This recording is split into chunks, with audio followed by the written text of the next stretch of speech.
মার আইসিআর মিটিংয়ে মার নালে মার লাগবে রাস্তায় লোক পাবে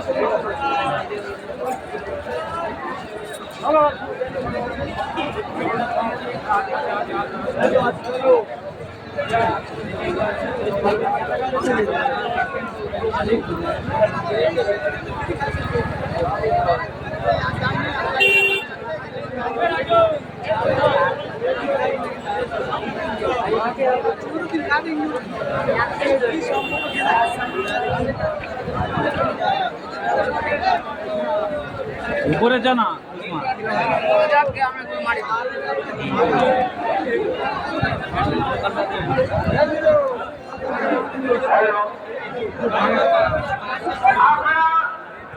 মেশিনের কাছ থেকে সরে যান, মিডিয়া থেকে একটু সরে যান। প্রচুর মানুষের চাপ এখানে আছে। কয়েকটা কথা বলবো, বিস্তারিত আলোচনার সময় নেই, ভাষণ দেওয়ার সময় নেই।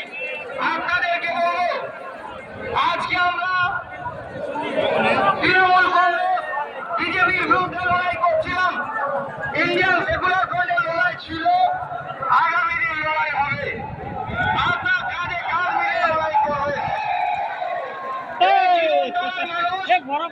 আপনাদেরকে কয়েকটা কথা বলে যাই, যাদের জন্য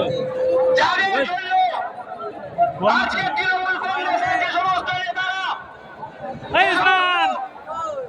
গুন্ডাবস্থানগুলো আইএসএফ করার কারণে 21-এ নির্মম ভাবে আমাদের কর্মীদের ঘর বাড়ি বুলডোজার দিয়ে ভেঙেছিল, আমাদের কর্মীদের বাড়ি ছাড়া করেছিল, একের পর এক কেস দিয়ে জর্জরিত করেছিল। আজকে সেই সমস্ত হারমানদের মুখে পড়েছিল, নেতাদের মুখে পড়েছিল যে বিজেপিকে আটকাতে গেলে আইএসএফ কে এখান থেকে পরাজিত করতে হবে। কিন্তু আমরা দেখছি আজকে দুঃখের কথা হলো সেই জায়গায় যে সমস্ত নেতারা এবং দুর্বৃত্ত যারা আইএসএফ কে আটকানোর জন্য উঠে পড়ে লেগেছিল, সেই সমস্ত নেতৃত্বরা আজকে বিজেপির পতাকা ধরে বিজেপির পতাকা ধরে আমাদেরকে জবাব দিতে হবে। এই সমস্ত দুর্বৃত্তদেরকে এই ট্রেনিং এর মাটি থেকে আমাদেরকে উৎখাত করার জন্য একতাবদ্ধ হতে হবে, জোটবদ্ধ হতে হবে।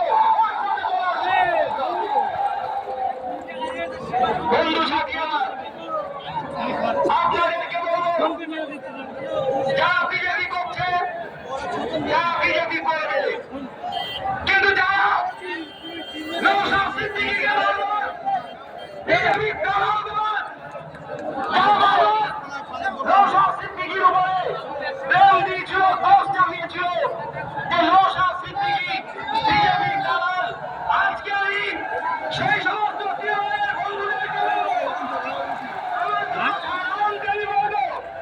আর কর্মী সমর্থকদের বলবো, চিরন্তর মাঝিকে বলবো, এই কালিপুরের মানুষদেরকে বলবো, যে সমস্ত তৃণমূলের নেতারা বিজেপির বিরুদ্ধে বিজেপিকে রুখতে হবে, বিজেপিকে রুখতে হবে বলে গলা ফাটিয়েছিল, তারা কেন আজকে বিজেপির পতাকায় যাচ্ছে?